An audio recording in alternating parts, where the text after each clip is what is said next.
স্কুলের সাংসদ তহবিলের টাকায় স্মার্ট ক্লাস, তৃণমূল বিধায়কের আচরণে রুষ্ট তৃণমূল সাংসদ। চুচুড়ার বাণীমন্দির স্কুল পরিদর্শনে সাংসদ রচনা বন্দ্যোপাধ্যায়। স্কুলে প্রধান শিক্ষিকার অভিযোগে রুষ্ট রচনা বন্দ্যোপাধ্যায়। বিধায়ক অসিত মজুমদারের বিরুদ্ধে দুর্ব্যবহারের অভিযোগ। সাংসদ তহবিলের টাকায় কেন স্মার্ট ক্লাস, তার উত্তর চান সাংসদ। অভিযোগ বাণীমন্দির স্কুলের প্রধান শিক্ষিকার।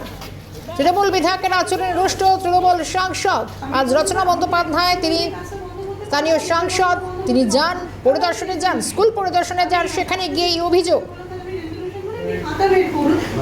আরো একটু বিস্তারিত জানবো। এই মুহূর্তে টেলিফোন লাইনে রয়েছেন আমাদের প্রতিনিধি সমিত সিনহা। সমিত, রীতিমতো বিধায়ক কেন সাংসদ তহবিলের টাকায় রীতিমতো এই ধরনের কাজকর্মের অভিযোগ উঠছে? সাংসদ রচনা বন্দ্যোপাধ্যায় তিনি গেলেন, কি কি অভিযোগ এলো তার কাছে? সাংসদ রচনা বন্দ্যোপাধ্যায় তিনি চুচুড়ার বাণীমন্দির স্কুলে তিনি সারপ্রাইজ ভিজিট করেন এবং সেখানেই তিনি তার যেখান থেকে প্রধান শিক্ষিকা তিনি বলেন যে স্মার্ট ক্লাসের জন্য কিছুটা অর্থের প্রয়োজন এবং তাহলেই ছোট ছোট ছেলেমেয়েদের স্মার্ট ক্লাস করানো যাবে। এবং তারপরে সাংসদ নিজের তহবিল থেকে স্মার্ট ক্লাসের জন্য বেশ কিছু টাকা তিনি অনুদান দেন। এবং এই অনুদান কেন দিয়েছেন, অর্থাৎ ওইখানকার বিধায়ক অসিত মজুমদার তাকে না জানিয়ে কেন এই ধরনের স্মার্ট ক্লাসের জন্য অনুদান, তার জন্য বিধায়ক তিনি ওই স্কুলে যান এবং হেড দিদিমণিকে বিভিন্ন ভাষায় কথা বলেন এবং অসভ্য ভাবে গালিগালাজ করেন বলে অভিযোগ করছেন এই সাংসদ রচনা বন্দ্যোপাধ্যায়। তবে এই বিষয়ে ইতিমধ্যেই বিধায়ককে প্রশ্ন করা হলে তিনি বিধায়ক বলেন এই বিষয়ে তিনি কিছু বলবেন না। তবে ইতিমধ্যেই সাংসদ এবং বিধায়কদের মধ্যে এই দ্বন্দ্ব প্রকাশ্যে চলে এসছে এবং টাকা নিয়ে, অর্থাৎ সাংসদ রচনা বন্দ্যোপাধ্যায় তিনি কি জানিয়েছেন এই বিষয়ে তিনি বিধায়ক অসিত মজুমদারের সঙ্গে কথা বলবেন, বা কেন তাকে কোনো রকম ইনফর্ম করা হলো না, কেন তাকে না জানিয়ে তারই সাংসদ তহবিলের টাকা এই ব্যবহারে স্মার্ট ক্লাস, এই যে উদ্যোগ, গোটা বিষয় খোলসা করা হবে কি? দেখো, রচনা বন্দ্যোপাধ্যায় ইতিমধ্যেই বলছেন তার সাংসদ তহবিলের টাকা তিনি কাকে কখন কোথায় দেবেন সেটা বিধায়ককে কৈফিয়ত দেবেন না।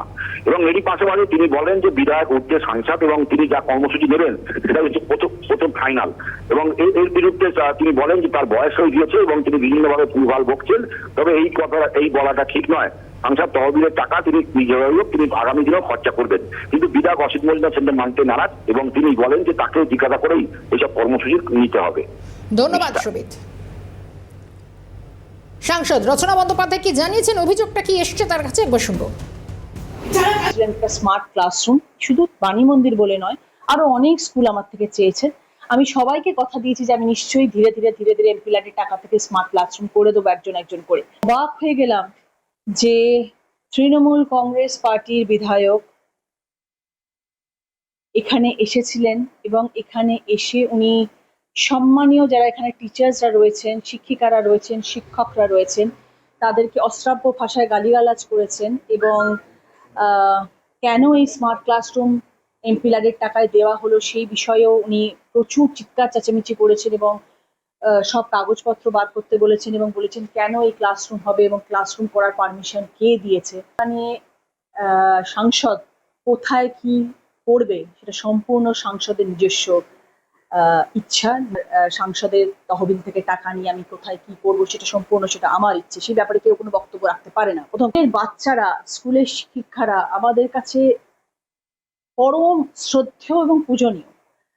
তাদের সামনে এসে স্কুলে চিৎকার চেঁচামেচি করা, দাঁড়িয়ে সব স্কুল চলছে, ক্লাস চলছে, সেই মুহূর্তে এসে প্রধান শিক্ষিকাকে ডেকে এরকম চিৎকার চেঁচামেচি করা এবং গালিগালাজ করা, এটা খুব একটা গ্রহণযোগ্য তো নয় এবং কারোর কাছেই নয়। এই দিনেও আমি স্মার্ট ক্লাসরুম করবো চুচুড়ার রূপে এসে এবং স্কুলের পাশে আমি থাকবো, মানুষের পাশে আমি থাকবো।